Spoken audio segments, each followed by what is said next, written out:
Welcome to the Action Network podcast. I am Gilles Gallant, and I am joined by NFL betting expert and futures analyst Brandon Anderson. And we continue rankings week here at the Action Network. And today it's the offensive lines. Now, if you check the Action Network podcast feed, we have done quarterback rankings and skill position rankings so far. But now we got to get in the trenches, Brandon. And before we do get into the trenches, I think we need to elaborate a little bit and explain on how you compile these rankings. Like what criteria, what traits are you looking for? So give it to us. How are you grading and ranking offensive lines in 2026? Yeah, and before you tune out on offensive lines, look, I think this is actually maybe the most important one that we will do this week. We kind of know, really, if we're being honest, who the quarterbacks are, skill positions, probably not a surprises there. Offensive line, I think, is actually one of the bigger edges in the market, especially looking at futures, especially early in the season. So as a bettor, this one has to matter to us. And what matters to me are some of these things. Continuity is huge. Are you returning your line? This is a five-man game. This is not a superstar game. I think of it kind of like I do with NBA. NBA defense is a weak link game. It's not one guy doing everything. Who's the fifth guy? Can we pick on someone down the line here? And if you're bringing back your guys, they've had time to work together. They can play together in tendencies, especially either side of the line. So that's a big thing. Injuries, always a big part. And obviously with that depth on the line, we'll get to that on some of the teams with already some injuries in training camp. Who got added to the teams? Who are some of the young guys? Who are the veterans? And then coaching and scheme is a big part too, where normally with the rankings, I'm trying to kind of divorce a lot of the coaching scheme stuff and try to do agnostic to that. I don't really, frankly, know offensive line enough to be able to do that. I don't find it super useful. Coaching and scheme lifts the offensive line or can pull it back. And so we'll talk about some of that stuff along the way. And then the last thing, run blocking versus pass blocking. Run blocking, I think, is easier. You're going forward, you're attacking, and it's kind of the more floor-raising version. Pass blocking, you're playing defense. You're backpedaling. I think it's more valuable. It's a little harder. And I think for the top teams, it's more ceiling-raising too. So pay attention to some of that stuff as we go through the rankings here today. All right, well, let's get into that offensive line rankings in the NFL for 2026. And we start in tier one, and it is the consensus number one, the Denver Broncos. Now, you have Denver alone at the top in their own tier. And I basically would just start off like what makes Denver stand out so much more than say the next group here? And is it a smidge or is it a football field? How much farther ahead are they than the rest of the league? Yeah, look, with offensive line, this is not my top expertise. So I'm doing a lot of wisdom of crowds here. Brandon Thorne is the offensive lines guy. PFF grades are really helpful. I'm looking at who are my experts here. Not everyone's the right expert, but this team, any expert I looked at, this is number one. This is the consensus number one on basically any expert opinion that I trust. And so let's check off some of the things we just talked about. All five starters are back, third straight year. So there's your continuity out of the gates. Left tackle Garrett Bowles, he's really good. Right guard Quinn Miners, he stands out. The scheme is helpful. Sean Payton's scheme. Bo Nix is helpful here. We like Bo Nix. He gets the ball out quick. He avoids sacks and mistakes. That's going to make your line look better. It's overall a better pass blocking unit. We said that's good too. So that's all why they're number one. They were number two last year. They've been in this mix basically since Sean Payton showed up. I would say they're not a towering number one. They're not a football field ahead in the terms that you put it. Eagles, Lions, the way they've been in recent seasons, I would say more like the Broncos are kind of a lock top five than they are a towering number one here. But we're kind of looking for certainty in these rankings too. And it's hard to imagine a version of this line not working out well, barring anything can go wrong with injuries, of course. But just lots to like about Denver. Yeah, and I think just less nitpicking. Yeah. The next three teams or even the next five, I feel like there's something I could say to, whereas I feel like the Denver Broncos, they're solidly at least in second position. I do find it interesting just looking at Bo Nix's stats for the year. Like he was only sacked 22 times, which was 26th amongst all starting quarterbacks. So that's really good. But then you think, okay, he didn't really have to throw it too far. He was probably like 28th in yards per attempt. But I did find it very interesting that Garrett Bowles, left tackle, 802 pass snaps in 2026. The Denver Broncos led in pass attempts per game this year. No sacks allowed. So to me, I think that's pretty much why we see them here at the top spot. So let's move to tier 2, which you've titled this tier. They could end the year as the number 1 rank. And at number 2, you have the Tampa Bay Buccaneers. The number 3 spot, you have the Indianapolis Colts.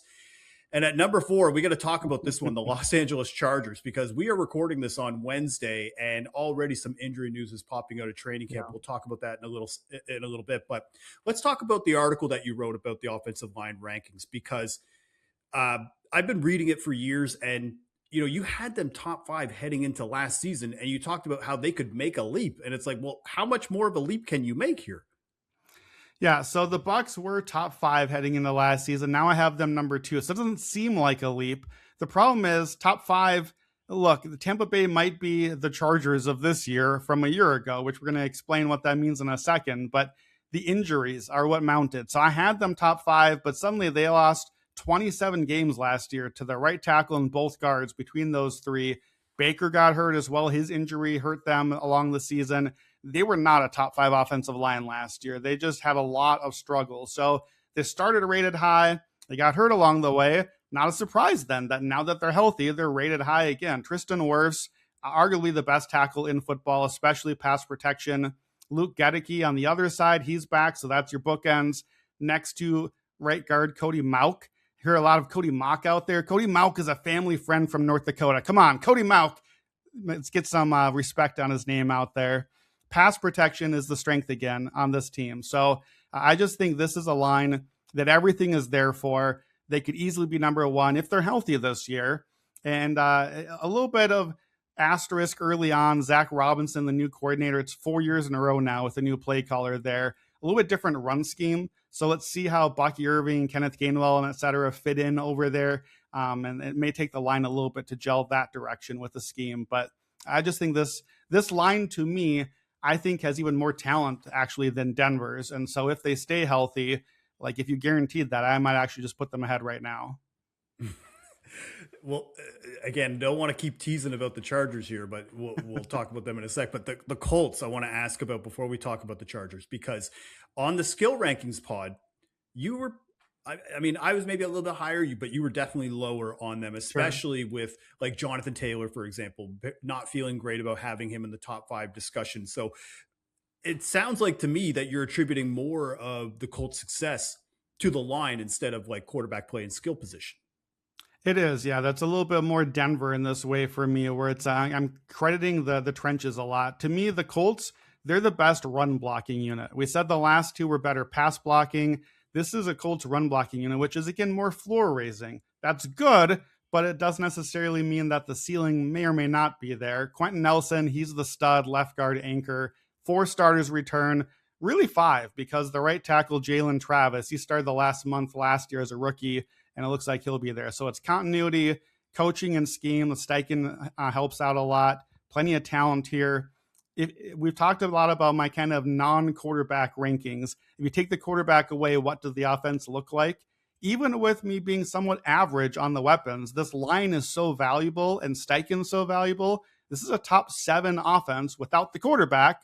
The question is, are they without a quarterback, or do they actually have one? And we saw how good they could look last year. They were like breaking records, number 1 offense, when Daniel Jones was just doing fine for them.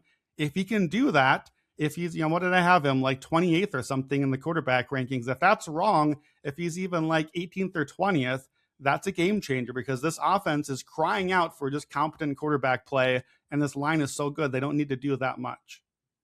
All right. So Brandon, let's talk about the Chargers, because I did the wrong thing. I came into this offseason believing, or at least just having the belief in my heart, that we're going to see some healthy players on this offensive line. Both the left tackle, Rashawn Slater, and both right tackle, Joe Alt. They missed time last year, which would probably contribute to some of that decline. But then today in training camp, their starting center tore up his knee. So I'm just not sure if I could do it again with the Chargers here at 4. So make the case, please. Yeah, look, I prepared all this stuff as of yesterday, and then like an hour after I finished it, we see Tyler Biadasz with the knee injury. We saw the news today. He's out indefinitely. And with the Chargers, indefinitely might just mean like, actually his leg fell off in surgery, and we don't know where it's at. We're trying to find it again. Like, this team, things cannot go right for them, especially on the line. It's just so talented, though. It's hard to get away from it. Rashawn Slater and Joe Alt, I think, is the best tackle duo in the league if they can get healthy. But Slater missed all last season with the patella tendon injury. He's still working back, too. It looks like he's a couple weeks away. We'll see if he's even ready week 1, and then you got to get back into game shape and everything. Joe Alt, he missed half of last year with an ankle injury. He's still young. He still needs some reps. I think he's probably like a future Hall of Famer type talent there, but you got to get on the field as well. And he's been moving around because with Slater's out, he plays the other side of the line. You want to get some reps in that way too. Biotish, the center, he's probably out. I'm going to guess at least half the season. I think that's probably conservative at this point. They did draft a round 2 center, Jake Slaughter, but you don't necessarily want a rookie center out there. That's usually the guy kind of organizing your line. That's the guy doing the snaps every time. So we need to see how this all comes together. And why I'm optimistic is because Mike McDaniel elevates the line play. He's developed guys in Miami. We're going to get to them a little bit later. And let's go 2 days in a row. Charlie Kolar, the tight end, the 6th offensive lineman there. Alec Ingold at fullback. They brought those guys in. That was the key to the McDaniel attack. And I think those guys can also help this line look better than it actually is. Like, the interior is not great, but this line finished 30th in PFF ratings last year. If they somehow get healthy, going to be later in the season probably, they could be top 3 instead. And I think if they do, that might be the single biggest 1-unit improvement in the entire NFL at a spot where it really matters. And that's why this is so important, why we're talking so much about it. For now, I didn't move them down the rankings because here we are, we're recording this and that news just dropped. I think I'd probably end up with them more like bottom of the top 10 range, maybe 8 to 10 range until we see more. And we'll talk at the end too, just about some lines that I will believe in more later in the season. I want to keep believing. And look, is Slater and Alt, they're the 2 studs. Biotish, he's fine. The Chargers needed fine. Their interior is not great. We'll take some fine from the Chargers. Look, he's been healthy his whole career, too. We made it to August 18th as a Charger. So we just need some guys out there. But as long as Slater and Alt look fine, I'm still going to mostly believe in this line because of all the other parts with it. Well, and either way, Jake Slaughter, what a name. That's an offensive line name if I ever heard it. I hope that his career works out. All right, let's move to tier 3. You have teams 5 through 7 in the 3rd tier. You call them the Ol Stalwarts. And at number 5, you have last year's number 1, the Philadelphia Eagles, number 6, the Buffalo Bills, and number 7, the Chicago Bears. Now, I'm not going to say that this was a huge surprise that the Eagles were bumped down. I didn't think they would fall out of like maybe tier 2.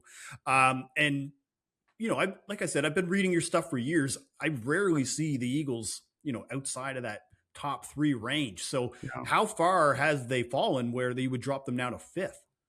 Yeah, this is admittedly a bit of an aggressive push for me. We know how I love to make friends with Philadelphia fans. I do have Philadelphia top 2 each of the last 4 years. So all the way to 5 actually is a real drop.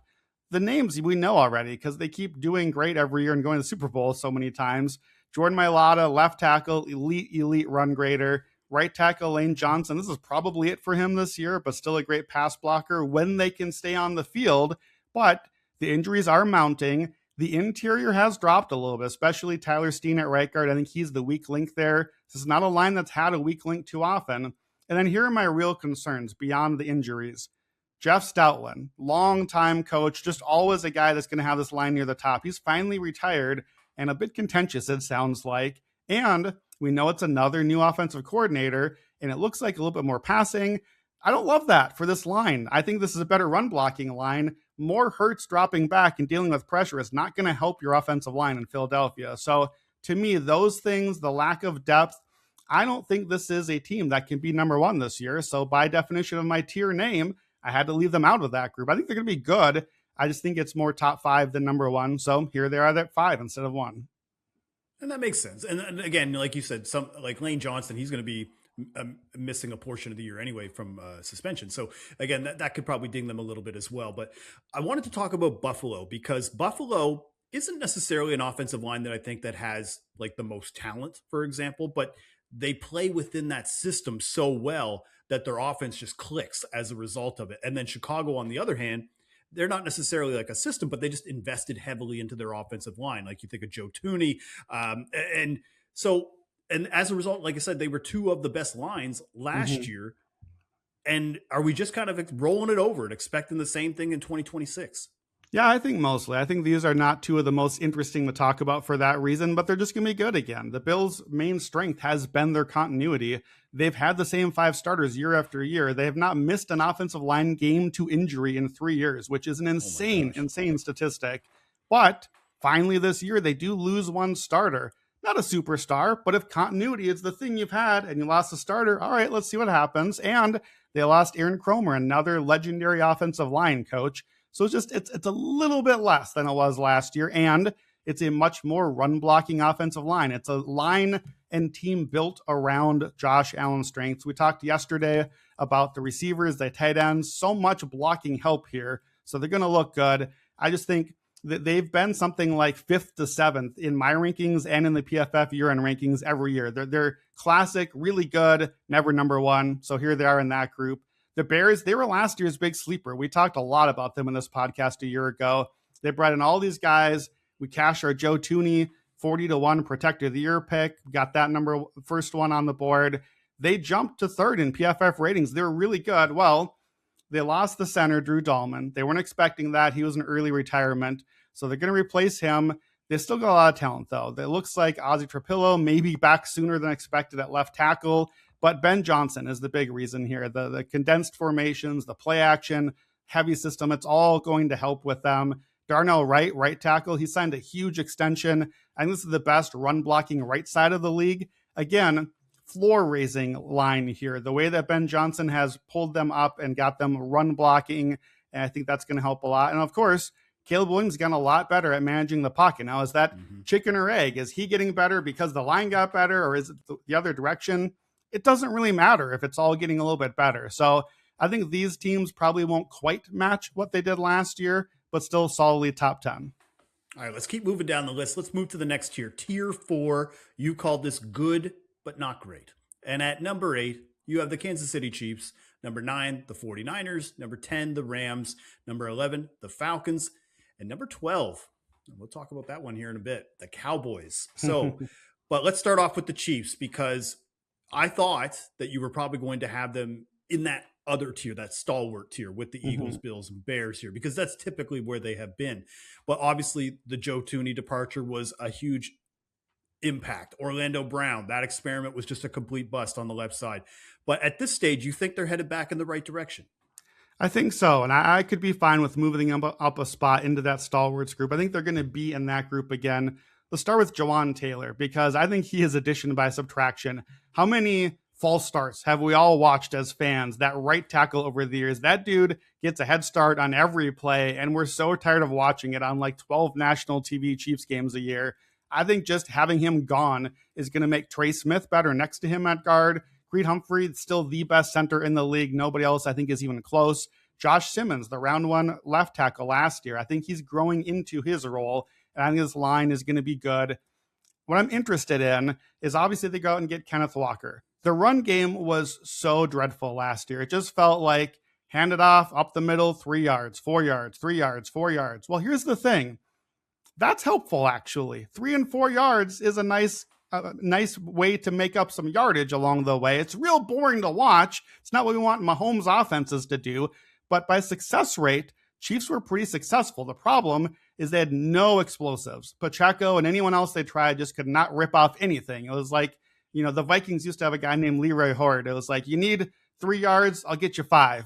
You need 10 yards, I'll get you 5. I don't know what the numbers were. It's just like, you're just going to just keep doing the same thing every time. I totally messed up the numbers on that. Sorry to Vikings fans. But can Kenneth Walker need 3 yards and get you 20? Can he rip a couple long runs in what they're already getting some run blocking for? And then the rest of the guys and Mahomes, I think, can do the rest. So I do think this is back to a solidly top 10 line now. Okay, so Chiefs, fine. The Niners, I'm not sure. Again, this feels like a pedigree pick. If you listen to the skill position player rankings, Brandon and I were not on the same page when it came to the Niners skill position players. But obviously, I'm going to give credit to Trent Williams, still an elite left tackle, even in his late 30s. But after that, it gets pretty grim. So make the case for the Niners at 9th. Yeah, I mean, Trent is 38 now and a lot of injury history, but this surprised me. He's actually played 14 games or more in 5 of the last 6 seasons. So I feel like we always get an injury, but he usually plays through. He's still an elite run blocker, the pass blocking slipping a little bit.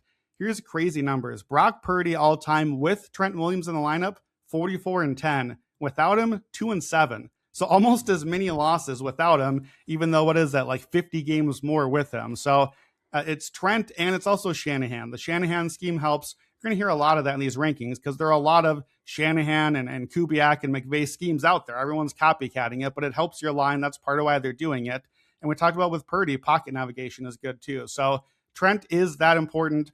You're right to kind of point these out as legacy picks here for the Niners, where I do have some concerns, like at least yellow or orange flags going into the season of like, all right, at some point, some of these guys are going to go, and then it could get ugly because for me, if Trent goes out, this immediately is a bottom 10 offensive line. So top 10 to bottom 10, just like that. And that's not overreaction. We've got a couple teams we'll get to later that lost someone big and dropped already down that low. If that's your superstar and you're that good and that important, one name on the offensive line, it can drop you that far. So they need Trent out there, but so far he's still doing the thing.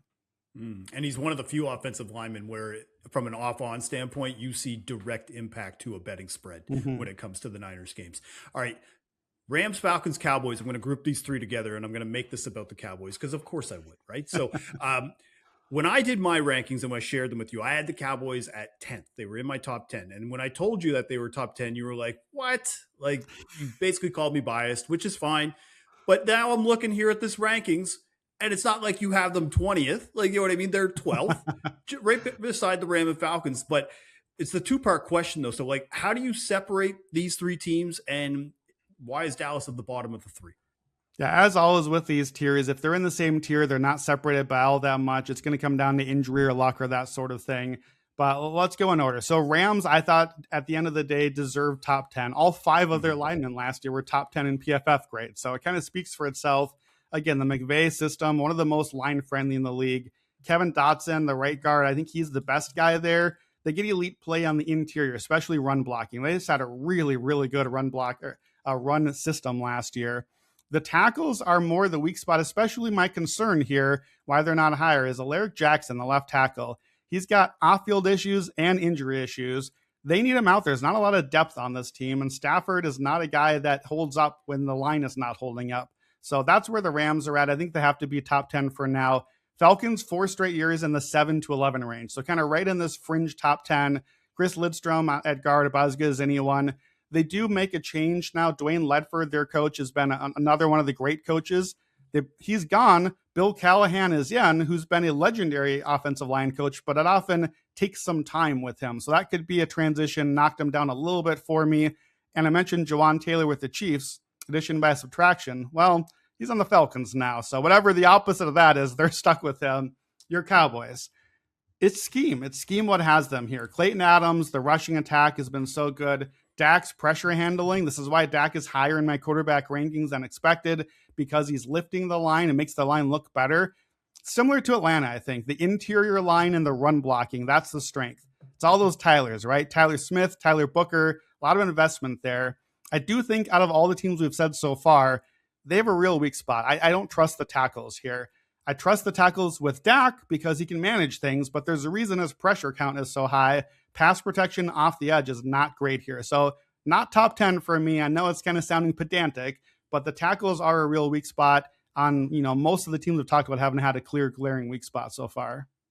Well, I think any offensive line or team that is able to resurrect Javonte Williams to get 1,000+ rushing yards out of them gets automatic top 10 ranking for me at that point. But all right. Football season is here, folks, and if you don't already have the Action Network app, now is the time. Plus, to get the most out of the app, you'll want to be an Action Pro subscriber. It's only with Action Pro you get real-time pick alerts from myself, Brandon, and the entire Action Network team of experts. You can access pro projections powered by Sean Kerner and our predictive analytics team, and a ton of other benefits. And right now, Action Network podcast listeners, you can save $20 off the annual price of Action Pro. Just go to actionnetwork.com/pro and use code POD20. That's actionnetwork.com/pro and use code POD20 for $20 off the annual price of Action Pro. All right, let's now move to tier 5. And you have tiers within tiers, I believe, here. You have a tier 5A and a tier 5B. Tier 5A is wild cards you believe in, and tier 5B is wild cards you're skeptical of. So let's start with the belief. At number 13, you have your Minnesota Vikings. At number 14, you have the New Orleans Saints. And number 15, the Baltimore Ravens. So, right off first glance, both of our teams back to back, Cowboys 12, Vikings 13. Last year, though, you had the Vikings like top 3. And I like we joked about the bias, but there was some reasons to have them being optimistic about that. But now we're at 13. So are we optimistic again, or is this actually a downgrade compared to last year? Yeah, last year, look, they were nothing close to number 3, but they just could not get healthy. It was like one week after another. It felt like being a Chargers fan, honestly. They just could not get guys out there. Everyone was hurt. And now Ryan Kelly, he didn't really even contribute last year. He's retired now because of all the injuries. But the rest of the line, you have to maybe hope that they can get healthy this year. And they invested heavily going into last season. The main name you need out there to start things has got to be Christian Darrisaw, the left tackle. Top 10 type left tackle, but only 17 games the last 2 years. We play 17 games in 1 year, so that's half of what we need out there. That's not great. When he plays, him and Brian O'Neill, I think, are a top 5 tackle duo, especially run blocking. And the Vikings brought in Frank Smith, who used to be under McDaniel at the Dolphins.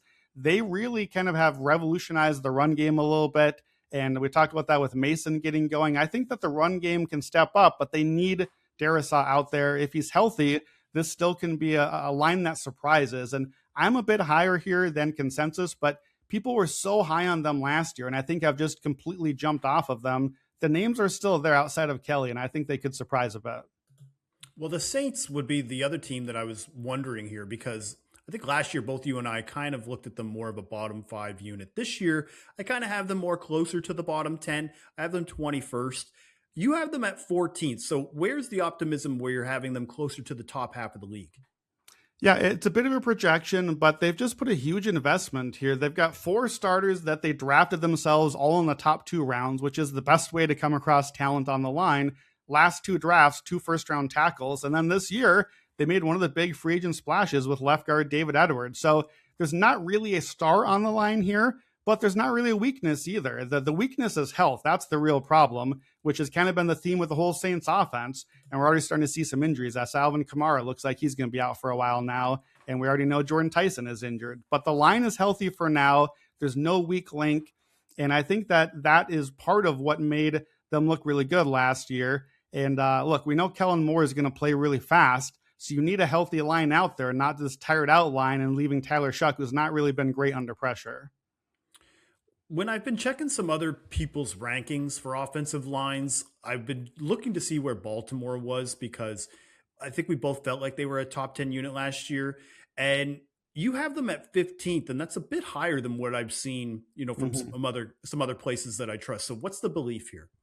Yeah, they're really a tough one to peg. They bounce around. They've bounced around in my rankings over the years, and they're just kind of hard to figure out. Part of that, I think, is Ronnie Stanley. His health is very dependent year by year, and we never know what we're going to get from him. They lose Tyler Lindenbaum. So at center, he's gone. That, I think, is why they've dropped down the rankings. But look, this is not like losing Creed Humphrey. This is losing a good center, but they went out and signed Ethan Pocic. I think that's fine. I think it's a downgrade. Linderbaum is especially good at run blocking, but they get Pocic. They got 2 new guards as well. John Simpson, who used to be on this team, he's back, so that's a little bit of kind of somewhat continuity. And then Ione, the first-round guard. I think he's going to be he just feels Ravens to me. His attitude, his tone setting. And I think, in front of Derrick Henry, that's the sort of guy I want on that line. So I think that's part of the optimism. And then 2, I mentioned the name before. Dwayne Ledford was the old Falcons coach that left. Well, this is where he's at now. And he's here with Declan Doyle, who is under the Ben Johnson tree. That's the new offensive coordinator. So a lot of reason to believe between that and Henry and Lamar, hopefully running again a little bit better, this should be good in time, but it's 3 new interior linemen for now. So I think the rankings I've seen around the internet, like in the high 20s, I think that's what they probably are right now to start the season. This is a projection on where the unit I think is going to head, and I think they could actually be approaching top 10 by end of the season. So the 3 teams that you believe in, or at least the wild cards that you have some belief in, are the Vikings, Saints, and Ravens. The ones that you're skeptical of from 16 to 18, you have the Seattle Seahawks, the Detroit Lions, and the Pittsburgh Steelers. A couple surprising names. The Steelers, not so much. I feel like we have them 18th across the board on almost everything. They're average, right? So, but I want to talk about the Seahawks because obviously they're defending Super Bowl champs. And we both had them ranked bottom 5 last year. I mean, how much more skeptical can we get now? Yeah, and look, the 5 starters are all back as well, so that should be a good thing for me. Especially, I love my guy Gray Zabel at guard year 2. I think that's a big leap for them, hopefully. The other guard spot, one of the more glaring weak spots that we've had so far really in the NFL on the line. But the fear for me here is no Kubiak. Now, what do we do in the other direction when the scheme leaves? What do we get? We don't really know what we're going to get. But if the Seahawks are any worse than they were last year, which they probably will be, that's how regression goes. If the defense is worse, if Darnold is worse, whatever the reason, we talked about the run game. If they're any worse, then they're playing less with the lead, and now they have to pass more. Now there's more passing mandated situations. Now it's more Sam Darnold. All of those things make the line look worse. Last year, they're set up to be successful, and just run the football with the 2 touchdown lead a lot of the time is a good way to play some football. So this is a bit projection on, look, they were 31st in my rankings last year. Obviously, that was wrong. They improved on that. Jumping to 16 is pretty great, actually, from 31. That's a huge swing. I just have I'm a little bit tepid on how far they can go from here. Okay. And then the Lions, big drop by them. Yes. And I think it's obvious from a personnel standpoint of what we can attribute that to. I mean, Taylor Decker's departure, their starting center is going to be out for the next 2 months. What do we do with the Lions here? Is this kind of appropriate for 17th, or are we maybe harshing them too bad for some of the injuries? Yeah, I think this is a really important one. They were number 1 in these rankings 2 years ago, and now 17th technically is bottom half of the rankings. So that is a pretty precipitous drop for them. Top 3 straight years. Now they're here. Penei Sewell is a stud, but he's moving back to left tackle, so that's just a change. Right tackle is a rookie, Blake Miller, so that's a change. Center, that one matters. Again, that guy touches the ball every single play. You got to get the ball to the quarterback to start things out. And the interior of the line keeps turning over names. And now Cade Mays, the center, is hurt. He's going to miss probably half the season. So you get your new center and now a backup new center. The interior of the line, to me, feels shaky. And that on this specific team is a big problem because Jared Goff has not handled interior quick pressure well at all. And if he's not as good, then things can crumble kind of quickly. And we already saw Detroit dropped out of the playoffs last. We already saw their line drop off some if it takes another step backwards. To me, the Lions are division favorite. This is a really important one, maybe the most important fall of any team on this list. In your offensive line article, you talked about something with the Steelers that they're doing with their line this year that makes you, for lack of a better word, skeptical. So what is it, or tell us more about that? Yeah, so I just mentioned Penei Sewell with the Lions is flipping over to the left side. So the Steelers are taking their right guard and their right tackle and flipping both of them over to the left side. I don't know. I don't speak offensive line super well. It's something new and different. It means that 4 of the 5 offensive line spots are guys starting in new positions, including maybe a rookie right tackle as well. So continuity that the 2 guys are both moving together, just a little bit of change there, and a new offensive line coach as well. And Rodgers has not helped the line as much as he used to, anywhere close to it. So I like the guys. I like center Zach Frazier a lot. I think it's going to be a fine line. I've seen this group. I heard this on one of the podcasts, taking like 3rd or 4th in offensive lines. It's too much change early on for me. So I have to be skeptical for now. Sure. Okay. Now, tier 6. This is called Much Better View Than a Year Ago. And at 19, we have the New York Giants. At number 20, the Cincinnati Bengals. And number 21, the New England Patriots. All 3 teams were, closer to the bottom 5 for you last year. All have, even though they are 19 through 21, this is improvement from what we saw last year. I guess the question would be, of this 3 teams, like, who do you think has the room for most improvement? And I guess what improvement was most meaningful as well? Yeah, a lot of times when places do rankings like this, we get a lot of top 10s, top 10 offense, top 10 defense. Sometimes improvement can be 30th to 16th. That's a huge improvement. That can be a big difference in floor setting. And I think that's the difference here with these teams. So Giants, they improved a lot already last year. Andrew Thomas, superstar. He's got to play, though. He's only out there at left tackle 29 games the last 3 years. So basically 10 games a season. They brought in number 10 pick right guard Francis Mauigoa. I'm not positive how we say that one yet. I should have practiced that one earlier. But I think it's a bit of a lesser run blocking unit. And I don't love Matt Nagy. Nobody loves Matt Nagy, but he certainly has not helped the line play in recent years. So I think they'll be fine. Patriots, they were dead last at the end of the season 2 years ago in PFF ranks. They jumped to 11th last year into the season and then into the playoffs. And then that happened. And we saw Will Campbell stunk in the playoffs. He's got to get better. They brought in Elijah Vera Tucker, top 10 guard, but another guy that doesn't play often. 29 games the last 4 years. He misses a lot of time. So I think those units are better. To answer your question, who is it most meaningful for? I think it's the Bengals. The Bengals return all 5 starters for the first time in Burrow's career. So look, every September, we get the 1-3 Bengals, right? Every year, we're like, man, here they are again, tripping over themselves right away. Okay, well, how about some continuity advantage on the offensive line to start out? And that line started to find itself a little bit late. Again, it's not a great line. It's not even close to a great line. But the run game got itself going a little bit late in the season. Hopefully a little bit more under center attack this year. That could potentially set the lineup for more success as well. Getting to middle of the pack, even that would be a huge advantage compared to usual for the Bengals, who are just year after year, bottom five. And so starting out with just kind of average would be a big jump and actually makes me reconsider the whole Joe Burrow MVP and Bengals playoffs. This is a team I'm out on every year. And I think there are just little incremental things with the team that really stand out now. Okay. All right. So we just finished Giants, Bengals, and Patriots 19 through 21. We're now moving to tier 7, where you have called this one even league average would be a surprise. And at 22, you have the Raiders, 23, the Jets, 24, the Cardinals, 25, the Texans. Now, the Raiders, they made kind of the more splashy signing. They got center Tyler Linderbaum from the Ravens. And I mean, at this stage, it can only seem to improve, but you had them last year 21, this year they're 22. You got to think they're headed in the right direction now, right? I think so, and they add Kubiak. So the same way I'm kind of downgrading the Seahawks, I'm upgrading the Raiders a little bit here. They add Kubiak, they add the coach Rick Dennison on the line. I think there's some floor raising that should happen here, and they're going to need it because this is not the most talented line. They did bring in Linderbaum. He's going to help the run game a lot. And again, with the injuries, Colton Miller, he's the great left tackle. They only had him for 4 games last year. Geno Smith can tell you that because he was just getting eat up by defenders the entire season. So he's especially good at pass protection. Getting him out there more regularly and getting this coaching system kind of elevating the line, I think getting to outside of the bottom 10 would be a real accomplishment for them. Okay, Jets, Cardinals, I'm going to combine these two. Why do you feel their upside is limited from an offensive line standpoint? Yeah, I think they're just kind of right in this range. For the Jets, they've invested a lot here, so you could kind of maybe compare them to the Saints. Both their last 2 first-rounders, Fashanu and Membu, first-round tackles. To me, the concern is Frank Reich. We've seen Frank Reich now, both the last stops, Carolina and Indy in the NFL.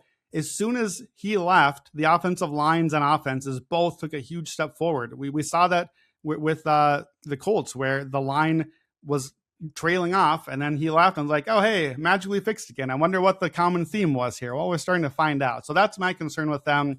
Cardinals, this is 5 times in a row at 22nd or worse. So it's kind of stuck there a little bit. They drafted a guard at number 34, Chase Basantis. He's already out for the season. That was another big training camp injury. And then this is kind of the post Clayton Adams here. They lost him a year ago, but I think they haven't quite recovered yet. And the way their run game has slipped off. So I don't think these are terrible offensive lines, but I don't see a ton of hope for optimism.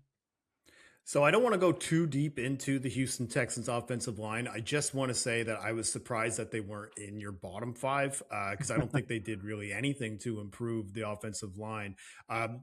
But give me some good news. Well, if I'm a Texans fan, what's the good news that you could tell me about their offensive line? Yeah, I'm kind of relatively in on the Texans, if you can believe it, at 25. This is an improvement. I got my Texans shirt rocking today to help out the Texans line. This is a projection, but it's optimistic. Another rookie here, center Keelan Rutledge. I think he is a culture changer. I think he is a tone setter on the line that they can build around, lock in one long-term starter, which they've had none before that one. And then they just brought in a bunch of names that you like. Braden Smith, former Colts tackle. He's got to stay healthy, but he's pretty good when he does. Ed Ingram and Wyatt Teller, guards that have been part of really good lines at times. They kind of have like 8 or 10 dudes. So on the one hand, you want 5, not 10. You need to figure out who your guys are, but that does mean that there's depth here. They need to sort through. They need to figure out who the guys are. So it's going to take a little time. But again, 25th instead of 32nd would be a pretty significant change. Like, there's a big difference between just being abject horrible versus like, well, not great, but we've seen worse happen. So I'm hoping Houston can get to the not great Bob phase. Yeah, because I mean, when we start talking about these next 5 to 10 teams, it's bleak. It's rough. And so let's talk about them then. So tier 8, it's all downside from here. At 26, you have the Miami Dolphins. Number 27, the Carolina Panthers. Number 28, the Green Bay Packers. And number 29, the Washington Commanders. Of this group, I think it's obvious the Packers kind of stand out here, especially when I remember our show last year. I'm fairly certain you had them in the top 10. How do we drop them all the way to bottom 5 now? Yeah, not just top 10 last year. They're usually kind of right in that fringe top 10 range. Sort of like we said, the Falcons, where they've been for 5 years, somewhere between 7th and 13th. So this is a huge, huge drop for, as a Vikings fan, I'm very familiarized with the Packers. They just pluck guys out of like the 5th round and sub them in, and they just kind of always have competent above average line play. And finally, for once, seems like that's not the case. Zach Tom, the guy that we knew as that name is now Zach Bako Baywile. I think he's the good lineman on this team. He's the only one, and he's coming off a patella tear. The other 4 starters is pretty rough out there. Jordan Morgan has been disappointing. They're moving him to left tackle. That's not the blindside guy I want if that's your disappointment. So I think Matt LaFleur helps. We talked about a lot of scheme here, but it's a real red flag. The Packers, bottom 5 here, you don't want your offensive line to be that low if you're a real Super Bowl contender. Well, and I was going to say it's jarring to see like perennial playoff team here in the bottom 5 in general. Like the Panthers, I could kind of understand because I feel like they overachieved, whereas I feel like the Packers kind of fell short of their goals last year. And yeah, when you see them that low, I'm like, whoa, okay, we got to talk about that one. All right. Anything we want to talk about with Miami at this point? Like, you know, because I mean, it almost feels like they're tanking for the top pick.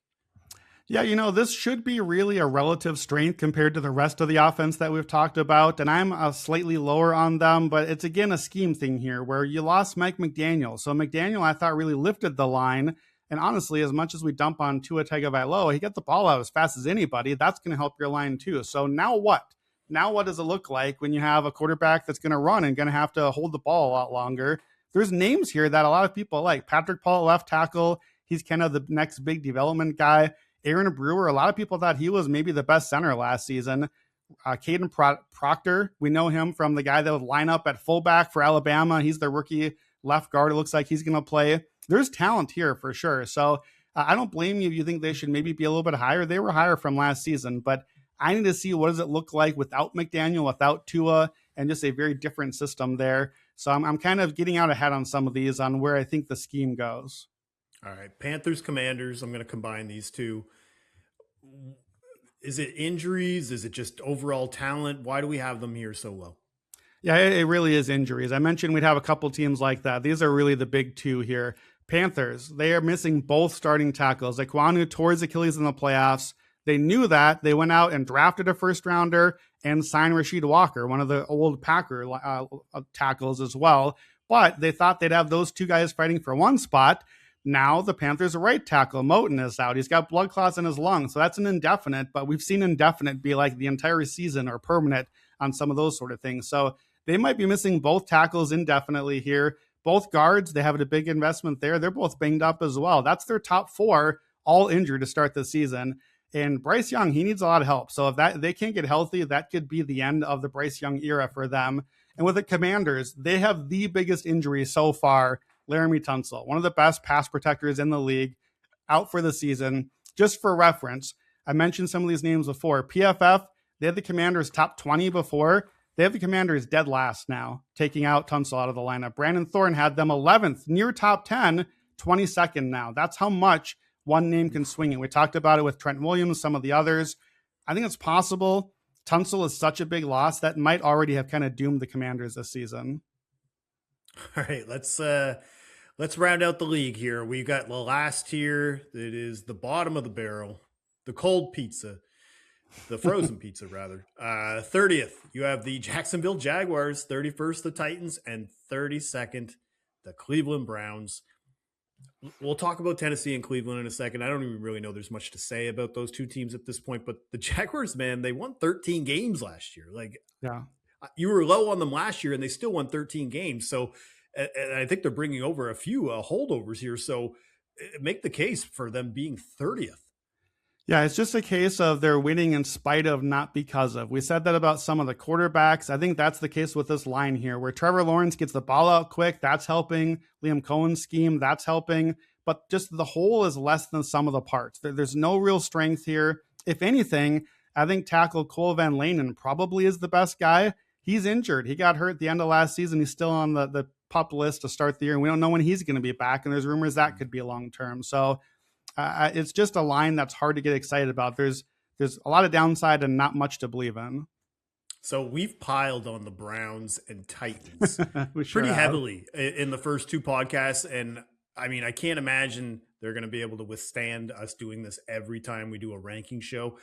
But just, can you give me some good news about the Browns and Titans? Is there anything to be positive entering the 2026 season before we wrap up?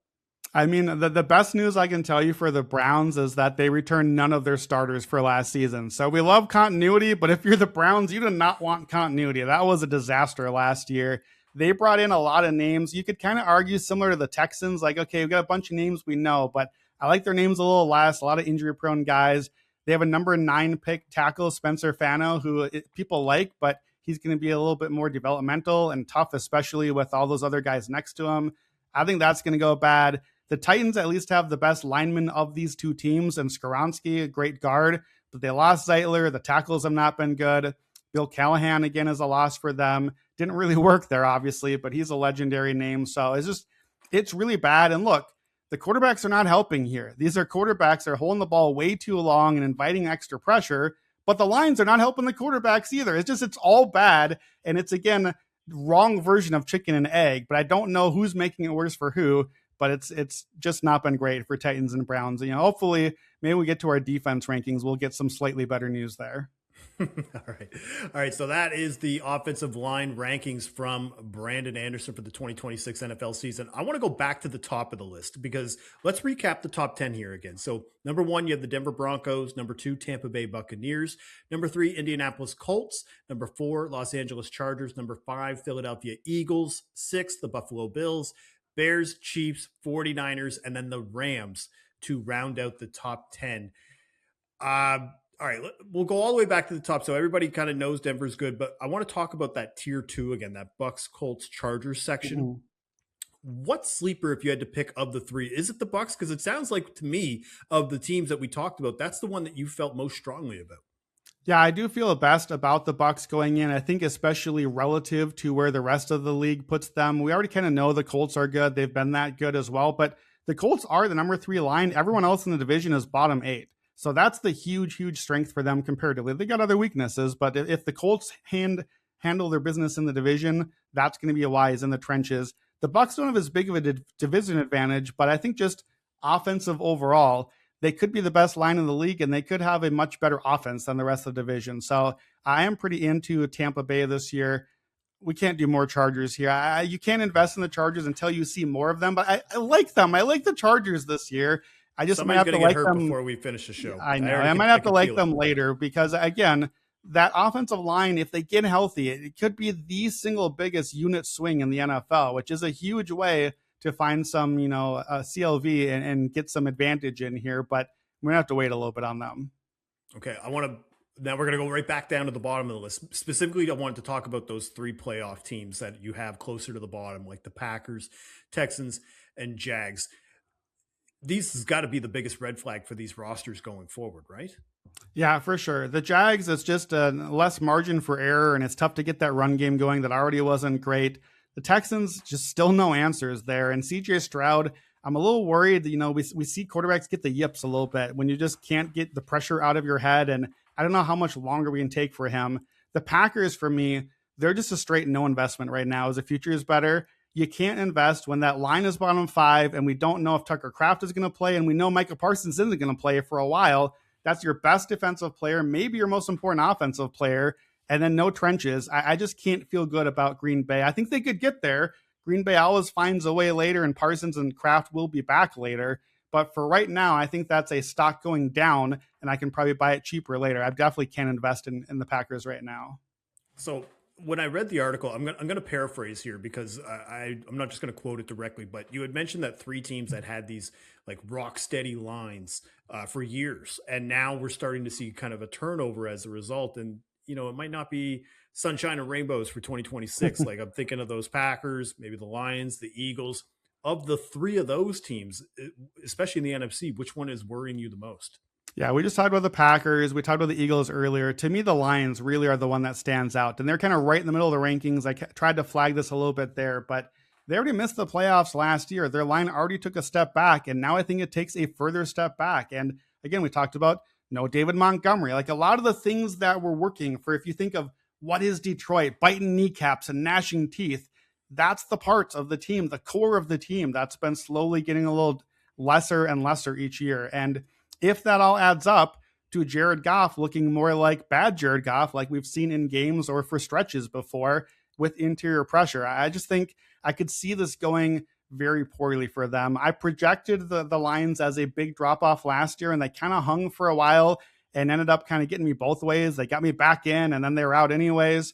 I just feel like things for 2 years now have been trending the wrong direction. We saw Detroit 1 seed get upset by Washington. And I think ever since that game in the playoffs, it's just been going all the wrong direction for them. Right. So if those three teams end up taking, let's say, a step back for offensive line, there's a couple of teams in the NFC, actually a few, that could, maybe be a potential NFC sleeper, right? Like I look at the Falcons, I look at the Vikings, the Saints. Like if you had to pick between those three, is there a sleeper that you could see maybe being a contender in the NFC this year?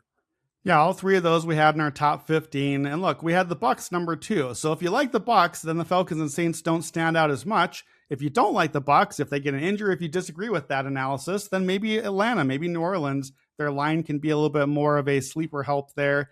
To me, of the three, I know it sounds like Homer, but I think it's the Vikings. They could have the best line in the division, with Chicago taking a slight step back and with Detroit and Green Bay fading a bit here. I think Minnesota, if they get healthy, always a big if, but if Darrisaw plays enough, that's a spot where there could be a higher floor than people are expecting for that offense.